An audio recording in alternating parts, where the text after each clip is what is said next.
And so the scorpion says, because I am a scorpion, and that is what we do. We sting frogs. Hidden in that story is a lesson about our identity that I want you to listen to very carefully. You will always act like the person that you think you are. You would always act like the person you believe you are. If you want to change your identity, you have to first define what your new identity should be. You must have to go back and look at what your current identity is and do something. Your identity really comes from who you think and you believe that you are. But you can change your identity. And I want to share a few things that I want you to take as, perhaps you might call it, affirmations that you could say and repeat it continuously to help you change your identity. The first really is that you are love, and that you've come from a place of love, and that all you have to give is love. Now, if you believe that and you hold on to that, and you hold on to that really strongly, then what that starts to do is it starts to make you think about your decisions. Now, if you see yourself as love, and if you believe that you are from a place of love, and all you have to give other people is love, it means when you are tempted to do something that is not love, you hold yourself back. The scorpion stung the frog because the scorpion believed in who he thought he was, the identity. And that can be changed. You can change your identity, and as a matter of fact, until you empower yourself with the right identity, you will be stuck. Now, how do you change your identity?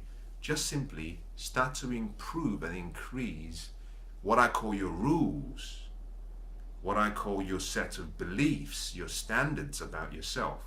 So for good example, you might say, every morning I have to make my bed. Why? Because my identity, my standards, and my beliefs and my rules is that if you lay on your bed, you make your bed. That's who I am. Start by and you do this simply. You don't just decide and say affirmations. You've got to back it up with action. It means for the next 2 weeks, for the next 3 weeks, I want you to choose an area in your life and decide that you will improve or increase your standards and increase your rules and increase your beliefs in who you want to be. You have your dinner, you wash up the plates immediately. You get your credit card bill, you pay out the bill immediately. By doing this repeatedly, what you start to do is you start to change the image and identity you have about yourself, because you will always act like the person you are. If you've ever been to a meeting, and I've seen this in so many people, I have a very good friend of mine who, as much as I love him, he has no appreciation for time. And he would always turn up late, and in making appointments with him, I have to schedule the appointment maybe half an hour later just to make sure that he arrives at the right time. So if I want to meet him at 12, I tell him we're going to meet at 11:30, because I can guarantee that he will not turn up until 12 or beyond 12. And every time he turns up, he makes the same statement. Well, that's who I am.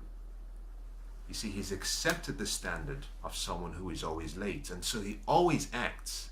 And in some cases, I wouldn't be surprised if he intentionally, without knowing, keeps sabotaging himself into making the same decisions. For example, he might perhaps get there almost on time and decide to walk into a shop and buy something, and suddenly he finds himself 15 minutes late. And he says, well, do you know what? I arrived at the station. I arrived just down the block on time, and then I walked into a shop, because in him is the belief, is the identity that I am always late. Raise your standards, raise your rules, raise your beliefs of who you are, and suddenly your identity will start to change. I'll ask you a question, for example, and think about this. And I don't say this in a way of maybe discriminating, But if you're the kind of person who perhaps has a particular belief, and that particular belief is one that does not accommodate a particular lifestyle, if I met you and I try to indulge you in that lifestyle, you might say to me, well, that's not who I am. I'm sorry, I can't do that. That's not who I am.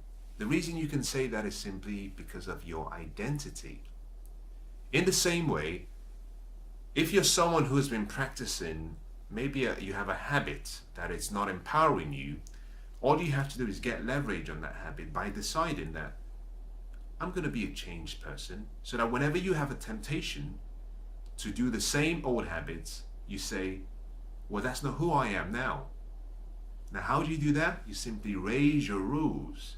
You say, I will not be the kind of person who behaves at that level. My standards have changed. These are the requirements of who I believe I am. And anything below that is against who I really am. Until you change your identity, you will always act like the person you think you are. If you will succeed in life, identify the true identity of who you are and start acting like the person you were born to be. Now, let me summarize all we've talked about today, because it's been a long session. I started by asking you the question, who is painting your portrait? And I made a recommendation to you that you should never let anyone hold onto the paintbrush and paint your masterpiece, because this is your life and this is one life. There are no dress rehearsals, there are no practice sessions.